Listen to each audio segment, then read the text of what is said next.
ഒരിക്കലേ ഒരു വയസ്സായിട്ടുള്ള ഒരാൾ, 65 വയസ്സായിട്ടുള്ള ഒരാൾ കൈയുടെ ഇങ്ങനെ തുന്നെടുക്കാൻ വേണ്ടിയിട്ട് ഒരു ചെറിയൊരു ഡിസ്പെൻസറിയിൽ ഇങ്ങനെ പോവാണ്. അപ്പോൾ രാവിലെ നേരത്താണ് ഡിസ്പെൻസറി തുറന്നിട്ടോളൂ, അപ്പോഴത്തേക്ക് തുന്നെടുക്കാൻ വേണ്ടിയിട്ട് ധൃതി കൂട്ടാണ്. അപ്പോൾ നഴ്സിനും ഇങ്ങനെ പറയുന്നുണ്ട്, നിങ്ങൾ അടിങ്ങി നിൽക്കി ഇപ്പോൾ എടുത്തുതരാമെന്നൊക്കെ പറയുന്നുണ്ട്. അപ്പോൾ ഇങ്ങനെ ധൃതി കൂട്ടും, എനിക്ക് പെട്ടെന്ന് പോകണം, എനിക്കൊരു 9:30 സമയത്ത് ഇന്ന സ്ഥലത്ത് എത്തണം എന്ന് പറഞ്ഞു. വീണ്ടും ഇങ്ങനെ പറഞ്ഞുകൊണ്ടിരിക്കുകയാണ്. അപ്പോൾ എന്താണെന്ന് ചോദിച്ചു. അപ്പോൾ ഇയാൾ പറഞ്ഞു, എൻ്റെ ഭാര്യ ഉണ്ട് അവിടെ, ഞാൻ വന്നു കഴിഞ്ഞാലാണ് എന്തെങ്കിലും ഭക്ഷണം കഴിക്കുക. ഭാര്യയ്ക്ക് 60 വയസ്സുണ്ട്, ഞാൻ എത്തിയാലേ ഭാര്യ എന്ത് ചെയ്യുള്ളൂ, ഭക്ഷണം കഴിക്കുള്ളൂ. അപ്പോൾ ഇങ്ങനെ ഇന്നത്തെ ഇങ്ങനെ പറഞ്ഞില്ല, ഭാര്യയ്ക്ക് എന്താണ്, ഭാര്യയ്ക്ക് മറവി, ആളെ തിരിച്ചറിയൊന്നുമില്ല, ആരും തിരിച്ചറിയൊന്നുമില്ല. അങ്ങനെ കുറേ കാര്യങ്ങൾ ഇങ്ങനെ പറഞ്ഞുകൊണ്ടിരിക്കുന്ന സമയത്ത് തുന്നെടുത്ത് കഴിഞ്ഞു. അപ്പോൾ ആ നഴ്സ് ചോദിക്കുന്നുണ്ട്, ഭാര്യയ്ക്ക് നിങ്ങളെ തിരിച്ചറിഞ്ഞിട്ടില്ല എങ്കിലും നിങ്ങൾക്ക് ഭാര്യയോട് ഭയങ്കര സ്നേഹമാണല്ലേ? അപ്പോൾ ആ ആൾ പറയുന്നുണ്ട്, എന്താണ്, എന്നെ തിരിച്ചറിഞ്ഞിട്ടില്ല എങ്കിലും ശരി, എനിക്ക് അവളെ തിരിച്ചറിയാലോ.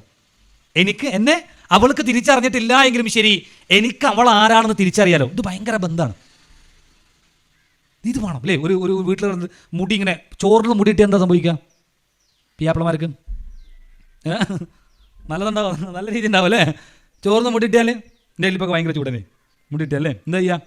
അപ്പോൾ ഒരു സ്ഥലത്തുള്ളൊരു സംഭവമാണ്, ചോറിന് മുടിയിട്ടപ്പോൾ അവിടുത്തെ ഇങ്ങനെ ഉമ്മാനെ വിളിച്ചിട്ട് പറയാണ്, ഈ മുടി വെച്ചോ, എല്ലാ ചോറിലും വേറെ വേറെ മുടി ഇടണ്ട, ഈ മുടി തന്നെ ഇട്ടാൽ മതി. എല്ലാ ചോറിലും മുടി ഇട്ടപ്പോൾ മുടി ഉണ്ടാവോ അല്ലേ?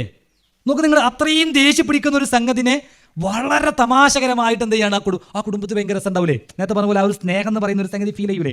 അല്ലാണ്ട് റസൂല് ആയിഷ റളിയല്ലാഹു ഓട്ട മത്സരം വെച്ചിരുന്നു പറഞ്ഞു. ഞാൻ എന്തിനാ പറഞ്ഞറിയോ? നമ്മുടെ കുടുംബങ്ങൾ, നമ്മൾ നേരത്തെ പോലെ കുടുംബ സംഗമത്തിനൊക്കെ പോകുമ്പോൾ ഭയങ്കര തുള്ളിക്കളിയും ചാടിക്കളിയും ഫോട്ടോ എടുക്കലൊക്കെ ആയിരിക്കും. വീട്ടിൽ ഭയങ്കര അകൽച്ചാണ്. നിങ്ങളെ കുടുംബം ആലോചിച്ചൊക്കെ മതി. നമുക്കെന്നെ തോന്നാറില്ലേ, നമ്മളെ പിയാപ്പിളൊന്നും അടുത്തിരുന്നെങ്കിൽ, മക്കളൊന്നും പാടൊന്ന് കൂടിയിരുന്നെങ്കിൽ, കുറച്ച് സംസാരിച്ചിട്ട് നമുക്ക് തോന്നാറുണ്ട്. കിട്ടലില്ല ഉണ്ടോ?